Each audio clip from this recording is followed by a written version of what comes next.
right, good morning. We're on the record in the 89th District Court for the County of Sheboygan. We're here in the matter of contempt of Beth Bridgman. It was committed and filed under the case of People v. Seth Flores, filed 23-0868 SD. Counsel, you want to state your appearance for the record, please? Melissa Goodrich, Sheboygan County Prosecutor. All right, Ms. Bridgman is not present in the courtroom. Have we confirmed she's not out in the hallway?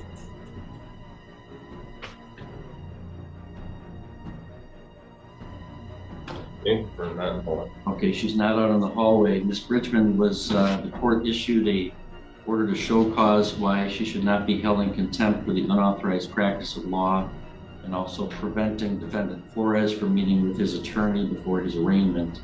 I do see in the file proof of service that she has been served with that, and in fact also in the file where Ms. Bridgman has returned the show cause cut into pieces with red writing on it stating your offer to contract is not accepted.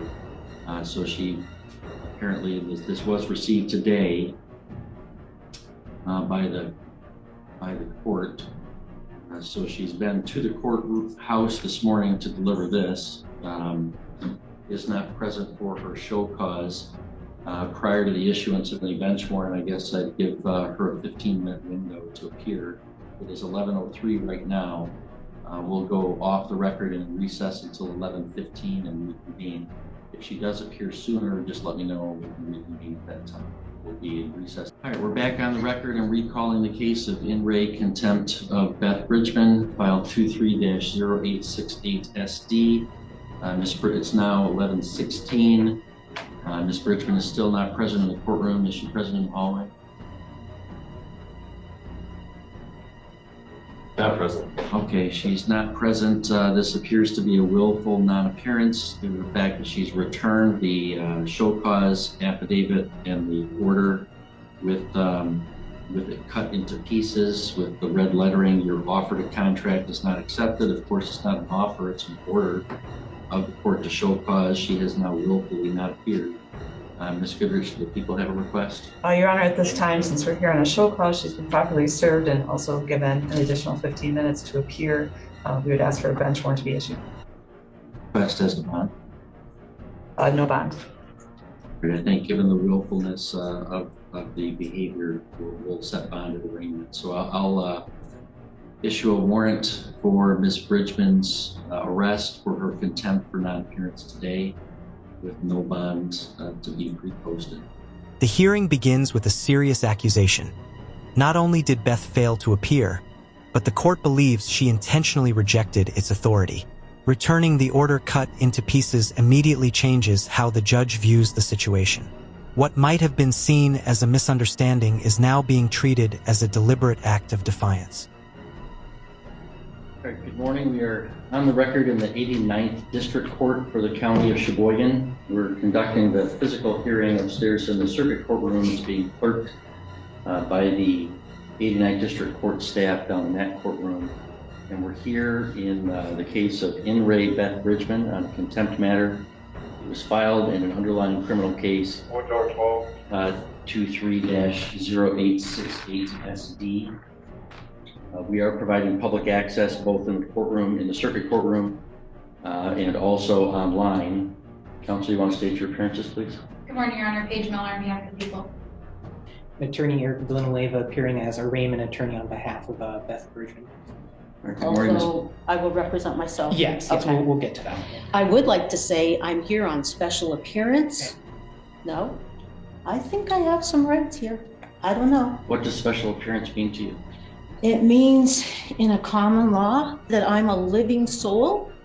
I am not the straw man of the all caps. And you'll have an opportunity at a later time. Please just take a seat. I've never seen those opportunities come back around. Thank you. Okay. We'll get to that in a moment. So but I am now's waiving not the time. I am not waiving Now's any of my ma'am, rights. Ma'am.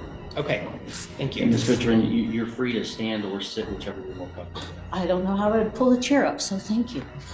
Well, then, if you want to sit there, I have no problem. All right, well, Ms. Bridgman, you're here for an arraignment on 2 allegations of contempt. So I have to advise you of what those are.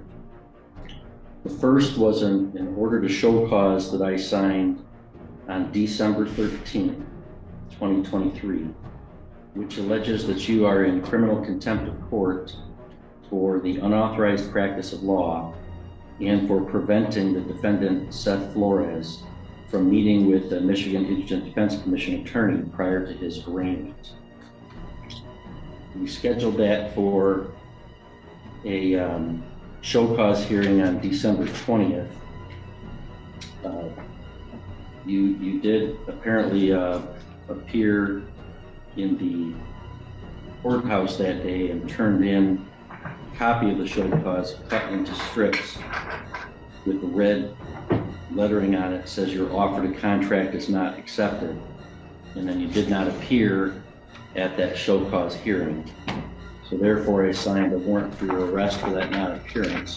So that warrant alleges that you are in criminal contempt for failing to appear at that show cause. So, Failing to appear for order to show cause on Wednesday, December 20th, 2023 at 11 a.m. for preventing defendant Seth Miguel Thomas Flores from meeting with MIDC attorney prior to his arraignment. So those are the two contempt citations pending against you. You have the right to have a hearing on both of those allegations, where your contempt would need to be proven beyond a reasonable doubt. You have the right to present evidence in your own defense and cross-examine and challenge any of the evidence presented against you. You have the right to an attorney. If you qualified and requested, you have the right to an attorney appointed at public expense. The MIDC provides an attorney for your arraignment today, just as a courtesy and as required by a what is statute. MIDC? Michigan Indigent Defense Commission. You also, of course, have the right to represent yourself. Do you know, well, first, do you comprehend the penalties? Oh, I'm sorry, I didn't tell you. So both those contempt citations, if you are found to be in contempt or you admit to being in contempt, you could be punished by up to 93 days in the county jail and or a fine of $7,500 or both. That's the fine. That's the maximum penalty for Ms. Bridgman. Do you comprehend the rights that you have that I outlined for you and the maximum penalties I outlined for you? I think that I would like to wait. I have a call in to the state trooper that your office or the prosecutor's office called to investigate something with me. And I was on the phone with her and told her I had received the show cause, and she said, he can't serve a show cause. I shot over a copy of it.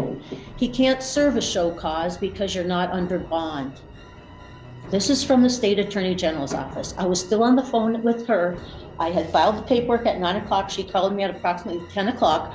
I was still on the phone with her till after 11 o'clock. And she told me that you could not issue a show cause because I was not under bond.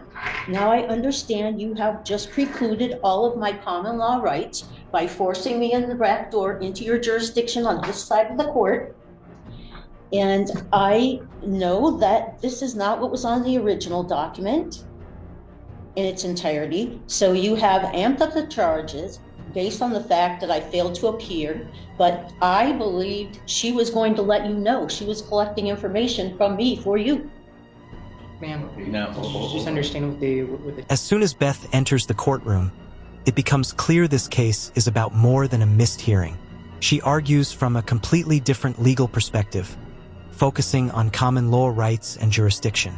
The judge stays focused on procedure, creating an immediate clash between personal beliefs and the formal court process. judge asked you regarding those two charges. Did you just understand that I think there's a bigger overriding issue? Thank you. Wait, hang on. Thank I'm you. not going to have this. I'm going to fire him, actually, so thank you very much, because I will represent myself. So you're telling me things in defense of the contempt citations, and you'll definitely have an opportunity to present any of No, that. because you already, Hang on, Mr. Villanueva, please stop. I don't want to have this be an argument between Thank you you. and Ms. Bridges. I guess I just like to state that well, I think we need she's to back it up. pleading not guilty to both of those, and that she would Okay. like to request a hearing, that she would like to represent herself at that future Okay. hearing. All right. No, Your but Honor, I all just of my want to- rights were strongly impinged upon for even when I never failed to appear. We're going to have a hearing where you. She can was present working, that. okay. Okay, you're going to get your Mr. share. Villanueva, No, I'm this directing you to is- stop Thank you. arguing with Ms. Bridgman. Okay. I mean, it's a pretty serious thing to have to spend the night in jail, to be brought in handcuffs and everything else. When I was not being belligerent in that regard, she told me that it was not an authorized show cause. All right, if she told you that, she didn't have the authority to do so. But anyway, that's for the later hearing. So Well, she today's was purpose is investigating. to- Okay. Today's purpose is to advise you of the 2 contempt citations. So do you comprehend the maximum penalty that those could carry and the rights that you have that I outlined for you? Now, can I ask, what statutes or what law or what are you saying here are the charges? Because this does not match. Sorry, I have cotton mouth so bad. This does not match what the previous document was that you sent to me. And I have a picture of it on my phone, but my phone's not with me. Okay? It does not say. I've told you the charges. I don't have to answer further questions. Do you understand the rights that I listed for you and the penalties? Why have they changed, I'm Judge not Guthrie? answering that question. Can the prosecutor? No. Why? I need an answer to my question. Do you understand that? So you said you want to represent yourself, right? You wish to represent yourself and not have an attorney represent you? Yes, I Okay. do. If you want to do that, I must establish that you know what the penalties are and what your rights are. And I have to establish that you're not going to be disruptive to the court. If you refuse, So are those? then I'm going to appoint I'm not an attorney for refusing. you. Okay, then I would appoint an attorney for you and you'd not be able to represent yourself. I know, I listened to that with Trevor's case. All right, so Okay. I'm asking you, and you saw what How happened can with I Ms. Bridgman. So I first have to make sure you know what the maximum penalties are and what your rights are. Do you not? Those maximal penalties are based on the charges, and I'm wondering how you arrived at a change in the charge. You know that you could face up to 93 days in jail and over $7,500. You understand? Up to that. Okay, but I don't even understand what the charges are. Okay. And do you have any questions for me about any of the rights that I listed? That you have to have an attorney and have a hearing and present evidence? Do you have any questions about any of those rights? I have a whole question about the whole context of everything today, Judge Gothier. It's really quite simple. When you have an order to show up for court and you turn in a cut up piece of paper of it to say you're refusing to attend, that this is what happens next.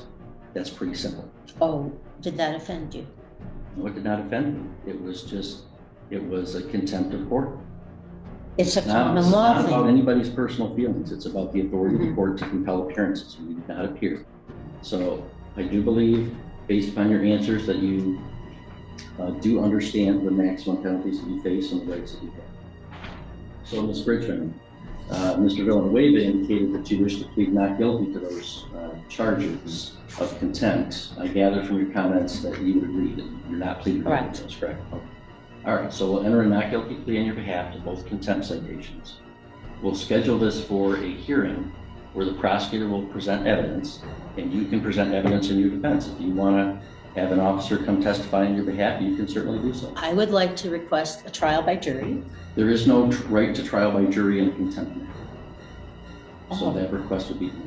Okay, so then there's no chance to understand what you're charging me with prior to this hearing. I've told you what you charged. I can read it again if you want. I don't see where there's a code or a statute or any law that I have actually violated. One of the biggest issues here is communication. Beth keeps trying to explain why she believed the order was invalid, while the judge keeps returning to whether she understands the charges and her rights. Both sides are addressing different questions, and that disconnect continues to fuel the tension in the courtroom. Here. Well, that's not required to be on a contempt citation. I've told you what the allegations are. If you want me to read them to you again, I will. I'm not Okay, gonna argue and with you about what- the contempt charges that you're saying have changed from the first time. No, there are two. One is the contempt for unauthorized practice of law and preventing Mr. Flores from meeting with his MIDC attorney prior to his arraignment. The second one is for failing to appear for the show cause hearing on that. So I only show one now. What is Okay. what one do you have? And this is preventing. And how did you arrive at this at a later date than to issue a bench warrant? Mr. Villanueva? There's two items checkmarked here. This is after the fact. So then you added a different charge than the previous one about the same date. Ma'am, he read two charges. There's two charges marked here. Excuse me, I probably have more degrees than you do, All right. okay? All right. Now, I'm going to find that what I'm, please, Judge Gothier, sure, go ahead. thank you, okay. So the first one was that I was practicing law. That was the first one. That's the show cause that you say I failed to appear for. No, it was contempt for unauthorized practice of law and preventing defendant Flores from meeting with MIDC attorney prior to his arraignment. That was on the original. No, I have a picture of the original one. This is why I'm not sure. Do you have a copy of that show cause in front of you right now or no? This one, Would Your Honor like to see what she has But- here? I just, so if you okay, don't. so how do I defend? Hang on. If you do not have in front of you right now a copy of the first show cause, I'm happy to provide a copy to you. So how did you arrive at a second show cause? Because you didn't show up. The second show cause is for failing to show. But I wasn't on bond. So both show causes are not in effect because I'm not on bond. Your Honor, what is the date of the first show cause? December 20th. No, the December 5th. Oh, sorry, that was before the December 20th. Sorry. You may view this document. This is out of the court file. You may view it and then So- send it back.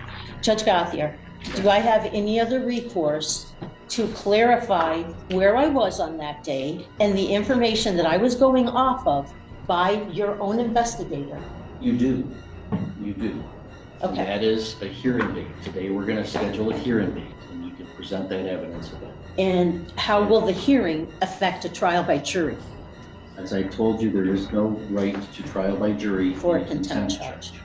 So I Oh, can so schedule this is a perfect, nice little tidy package for everything. I see. Okay, So I can schedule this for a contempt hearing on Thursday, January 11th at 2 p.m. I think that would be way too soon for me. Thank you. Why is that? I need to get to some of the documentation and follow up with that state trooper, as well as perhaps a few other people, because I'm guessing, am I supposed to just talk to the prosecutor without the other witnesses that I had in my presence at the same time? I could schedule this for the afternoon of Thursday, January 25th, then. That gives you 3 weeks. Thank you. So we'll schedule this for a contempt hearing on both allegations of contempt, Thursday, January 25th at 2 p.m. And do I understand correctly, you do not wish me to appoint an attorney that you want to represent yourself?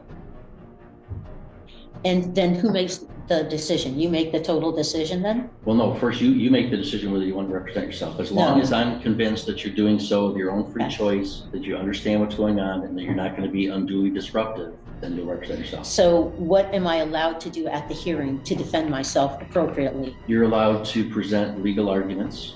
You're allowed to present witnesses to testify under oath, Okay. yourself or any other witnesses that you bring with you. If you want to subpoena a witness, if you're representing yourself, you can't issue a subpoena without the court's signature. An attorney can issue a subpoena on their own. The discussion now shifts toward the upcoming hearing. Beth wants answers about the legal basis of the allegations, while the court is focused on scheduling and procedure. It's a reminder that courtroom battles are often won through preparation and evidence, not simply by disagreeing with the system itself. If you want to subpoena somebody, what you would do is you'd go to the court clerk, they give you the paperwork, you'd fill out the subpoena, they would give it to me to review, and if it looks like it's reasonably, connected or relevant to the case, I would sign the subpoena, and it would be given back to you for you to serve upon a person to compel their appearance. I did not even get to watch the video that day because I was still on the phone with the trooper. And then people told me after I went up for Christmas that there was maybe a bench warrant, that you had issued a bench warrant, but everybody looked for it online at VineLink and couldn't find any bench warrant. So I was not trying to. I thought that trooper had told you what she told me, that I wasn't on bond, so I couldn't have a show cause. Well, that's all going to be sorted out at the hearing. Okay, we don't have to sort all that out today. Well, that's a lot of overnight in being arrested downtown and everything for a misunderstanding that I would like to. Ms. Richmond, I mean, Okay, you know, you're I not- get it, you're not Judge fooling- Gothier. I know what happened. You're not fooling me. I've got the show cause that you apparently cut up into little strips and wrote. Yeah, but I brought it at 9 o'clock because do you know that that's actually a common law practice? And there are courts that recognize common law because sovereign people and people who take an oath of office can follow common law. All right, so the contempt Not the hearing codes on and both statutes. matters is scheduled for Thursday, January 25th at 2 p.m. I find that Ms. Bridgman is unequivocally exercising her right to represent herself, that she understands the nature of the charges against her, the maximum penalty, and the rights that she has. I find that although she certainly disagrees with the court procedures and processes, which is her right, that she's not being unduly disruptive to the court's business. So the court's going to recognize Ms. Bridgman's right to represent herself at that hearing. Can I ask one question? What are the parameters that you're going to decide is practicing law versus helping somebody maintain their unalienable rights? How would I delineate that in defense of myself? Well, that's a question of excuse me, that's a question of law that you can research before that day. And I said I'll entertain legal arguments. The prosecutor will have to prove beyond a reasonable doubt at that hearing that you did in fact practice law that day. That's where then there's a risk to representing yourself, because an attorney, you know, has access to and better training in researching the case law, interpreting what that is. The Michigan Supreme Court has issued some opinions about what that is. If you're representing yourself, you're going to have to find those on your own and make the argument as you see fit. If you want to hire an attorney, or if you want an appointed attorney, they would be able to fashion those arguments on your behalf. But I'm not going to. No, I've been Tell down me that what path those arguments before, and it never turns out the way they first present themselves to you, that they're going to fight the case. It never turns out that way. So I'm fully cognizant and aware of that, but I wanted to see what your standard was going to be. It's going to be what the law requires. But I'm not sure which law you're referring to. So I have to research all the laws to determine what this says that is different than the first show cause. Yep, Ms. Richmond, if you want to represent yourself, it's a little bit more work. You're going to have to I'm not saying it's not more work. It's also not presented in a way that tells me what I'm really being charged with, or that anybody has any proof of what they said here. So that's what okay. All right, well, that's what we'll All right, sort out those thank legal you. arguments, and the prosecutor will present witnesses at that hearing, and you can present witnesses. As I said, if you desire the court's help in compelling the appearance of any witness on your behalf, Okay. submit a subpoena to the clerk's office that I would Right. review. It'd be the district court office Okay. that I would review, and I would issue the subpoena. So one of the key laws would be that in the state of Michigan, anybody practicing law should have be a member of the Bar Association. Am I correct? That is correct. Now, Man, we'll have to figure that out at another time, okay? Yeah, so I have a range I of other get it, charges to but set. I Right. appreciate that this is very big in scope, and Michigan statutes and codes, as he says, he's compelled to follow or must obey the dictates. Okay, I'm very well versed in enough constitutional things, so I have to know what the perception is there. So, thank you, I appreciate And Ms. any Bridgman, clarification. I do have to follow what the any decisions of the Michigan Supreme Court are binding law on the lower courts. There are constitutional system in Michigan. Also, any statutes that were passed by the legislature and signed by the governor are laws that this court and all citizens of the state of Michigan follow. So the procedure that was followed here, I could still take up in another manner, correct? I'm not sure what you mean by another manner. At the hearing, you can challenge the procedure. I was talking to your investigator. She knew what time I had a court date. Yes, absolutely. If you want to present that person to come testify about that, Oh, she's not gonna come testify, I'm sure. She's downstate. She might write something. Well, that's up But- to you, what you want to present. If you're going to Okay. represent yourself, you have to decide how you want to present your case. But I'm giving you the extra time you've asked for. Choosing self-representation is always a major decision. The judge repeatedly warns that legal research, court rules, and case law can be difficult to navigate without professional help. Beth remains determined to argue her own case, showing that she believes her understanding of the issues is stronger than relying on an attorney. So this is a major judicial review, okay, to decide if anything in our Bill of Rights actually applies to the Michigan code and statutes. You have all the rights in the Bill of Rights. I recognize all those constitutional rights. of And course. most of what I talk about actually falls under common law because it's common that anyone could understand it. All right. That's so why it's then called you common. set the hearing date. Okay. We'll arraign you on the charges. I'm going to recognize that you are exercising your right to represent yourself and discharge Mr. Villanueva from any further responsibility in the matter. The only other question I have to decide is whether you should be released on your own recognizance, or whether you should be required to post a bond before the next hearing. So I'm going to hear first from the prosecutor and then from you on that question. Ms. Miller? Your Honor, I would object to a PR bond in this case first because of her failure to appear on December 20th. She had notice of that hearing date as she dropped off the show cause to the court that had the date on it. Further, an underlying case that this was initially filed, she encouraged someone to not appear for their court date or to leave the court before they were arraigned. So I do have a concern about her appearance at the next trial, the next date. All right, Ms. Bridgman, anything you want to tell me with regard to whether I should allow you to be released on your own recognizance before that hearing, or whether... I showed up at 9 a.m., Your Honor, and anybody could have called me if they didn't understand that. I filed a similar document in Mackinac County and they accepted it. Common law is a very acceptable kind of a standard if you know it and you know what you're doing. So maybe there'll be a chance that I can present some of these other avenues, because how does my country tell me to take an oath of office to defend the Constitution, but then I'm held to only codes and statutes of the Michigan legislative body, governor, and perhaps Supreme Court? That's the overarching question here, I think. And I think a lot of people Well, I can struggle with recommend a that. Schoolhouse Rock video to you about how a bill becomes law, and the laws... Oh, I know how it happens. Your Honor, I also know we don't have a lot of Your Honor. judicial review. So, Your Honor, part as of a bond the- question, any input, Mr. Villanueva? Yes, I guess I know you just released me as the attorney of record, but I guess in support of the bond on her behalf. Yes, go ahead. Yeah, so I like to advise the court that Ms. Bridgman is a resident of the city of Sheboygan. She advised that she's a former social studies teacher. She's presently collecting disability, so she informs me unaware of the status of if she has an automobile or anything.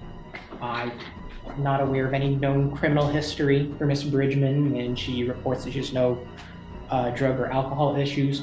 Granted, there's this allegation of not appearing at a previous hearing, and she was picked up, I believe, within the Sheboygan County for that. And so I advise that Your Honor. Oh, and one last thing, she's a politically active member in the community. She has audited an election previously, so I believe she's more or less, I guess, committed to this area, this local municipality.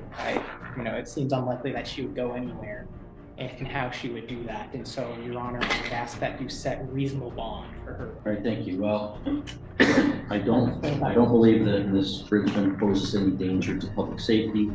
I don't think she's a flight risk per se of fleeing from the jurisdiction. However, I do believe that she's a heightened risk of just flat out refusing to appear, as evidenced by the fact that she cut up the previous show cause into little strips and wrote that she wasn't accepting an offer. Well, they It didn't wasn't an offer, it was an order sorry. to appear. They didn't And you can't actually have hand it people to me. just refuse to to appear, on orders to appear by saying, sorry, I don't want to. So I don't think that release on her own recognizance would be sufficient to secure her appearance. So I'm going to set bond in the contempt matter at $10,000 cash or surety of the full amount. There'll be no special conditions attached to it, however, just the standard conditions, Ms. Bridgman, that you have to make sure that we know. If you change your, we have to know your address, contact information. You can't violate any laws in the state of Michigan or any political subdivision thereof, and you must appear for all court appearances. So the whole bond thing keeps me under your jurisdiction, which I wouldn't have come into your court the same way today, except that you put me in jail, so I was forced to. That's the bond that I've set. So This is the struggle between keeping my oath to defend the Constitution and adhering. I've taken a similar oath, and I believe I'm obeying today, Mr. Richmond. So we'll see you on the 25th. We will look at the case. That's what it is. All right.